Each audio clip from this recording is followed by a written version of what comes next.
would you mind speaking to me? Because I've overheard you saying you knew that. Yeah. Jesus. So I work for Employer Media. I'll just use your first name. Elaine, look, we're here, I suppose, now in Belfast at this protest tonight, but I suppose first of all, the attack on Monday night. You knew the man Steve who was attacked? Yeah, everybody knows him as Shaggy. Everybody in Belfast that knows of him, like, you know, he's known by Shaggy.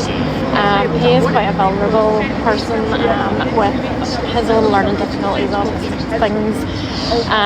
He did live close by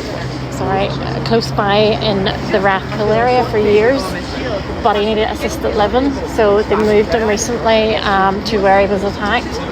He was earlier that day helping those two black guys move in, because they had just moved in 4 days before that. He was out helping them. Shaggy was quite deaf, very hard of hearing, so he wouldn't have heard anything behind him, you know, not a thing. He's the type of character, he would not have fought back. He would have laid there and took it. He's just so soft, he would not harm a fly. It's just heartbreaking that somebody would actually do that to you, somebody so vulnerable. When did you find out that he was the victim and it was somebody you knew? I was actually in Belfast when it happened. I was on a break and I was flicking through TikTok and I happened to see it and I thought, wow, there's quite a bad fight.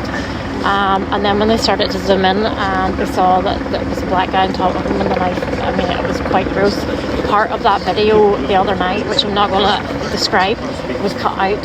So what you saw on the media, there's a middle section of that, which was a real close-up of how catastrophic it was. It was cut out, but it's horrendous.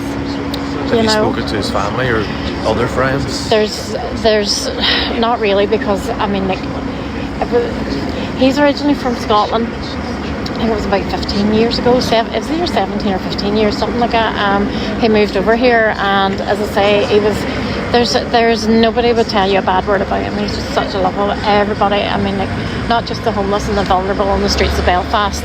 Everybody got to know him because he was a lovable rogue, you know. And it's just heartbreaking that somebody could do that to somebody so vulnerable and so pure that he would never say a bad word about nobody, you know. Was he living in housing for vulnerable people? He was, that's assisted living where he was at. That's where they moved those two guys in, assisted living. Last night, I mean, the old people, the elderly that live up above, where you could clearly see them last night on the video when people were over there. How traumatic that these people are living to such an age and they've had to move into assisted living where they should be safe, and they put the likes of those two guys in there. Do your politicians have questions to answer here, given what happened?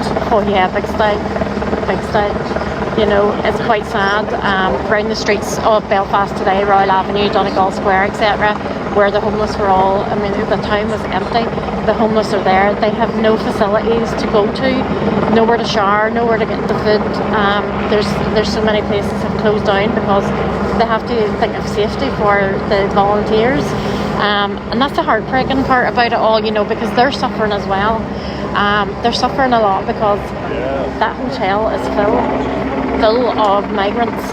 This is nearby where we are now. The chimney corner is full of migrants, while the homeless are lying about the streets with protesters were marching towards that hotel nearby. Yeah, that's where they were trying to get at. Just before 7 o'clock, they all started. They got to the roundabout here, and then obviously the police were quick to respond. Do you think that's justified? I don't know. I mean, like, at the end of the day, the police is going to have to guard the chimney corner 24/7 now, because they are adamant they're going to empty it, because there has been a lot of trouble from there. There's been a lot of guys, you know, there's been a lot of abuse coming from that inside that hotel. There's been a staff attack last year. This time last year there was riots about it. You know, it was under threat last year. It's been protested every week since, but now I think they're up. Just finally, do you think this violence will continue over the next couple of nights? Very much so. I would say so, because the guys that are doing the violence, there's obviously something somewhere else. The guys that are out being violent, they're not going to stop until something is done. What do they want done? The migrants out. Simple as, migrants out. They're taking over. Look at up here in Newton Abbey just over a week ago.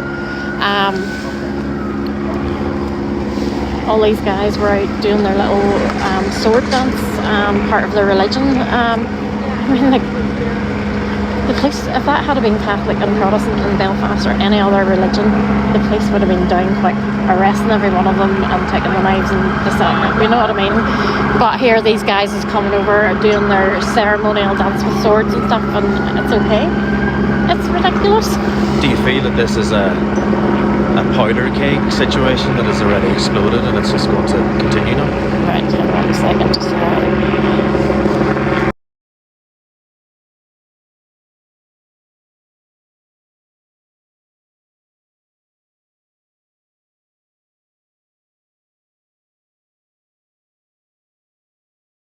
Back on again.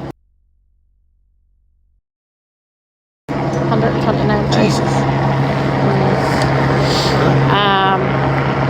More the media again. TikTok, the powerful TikTok. That must look you up. I don't know what's that. Why that's doing that? Oh, yes, I'm not it's really. Oh, well, you have to drag. Oh, sorry. I'm not busy gabbing. There we go. It's continued. Yeah. So, yeah, I mean, it's going to continue to something is done. I mean, like, It's the same in Dublin as well. Like, it's just bad. It's just bad. Like that guy. Here's the thing that you should add to your thing. Your little clip there. That's why there was different age groups. Okay. First of all, it was 23. Then now it's 30 because he has 2 passports. Well, that man was put out of Dublin because and brought up to this country. Thankfully, This end of the thankfully country. they charged them so quickly. Though, so It's madness. Yeah, but here's the thing. Nobody knew until today that guy threatened an NHS radiographer to kill her. What did the police do? Let him go? What did he do? Attack a few hours later? Attack an innocent, vulnerable man? Anyway, thanks You know, for talking. Nice not to meet you. tall, you too. There you go. But yeah, it's kind of kicking off.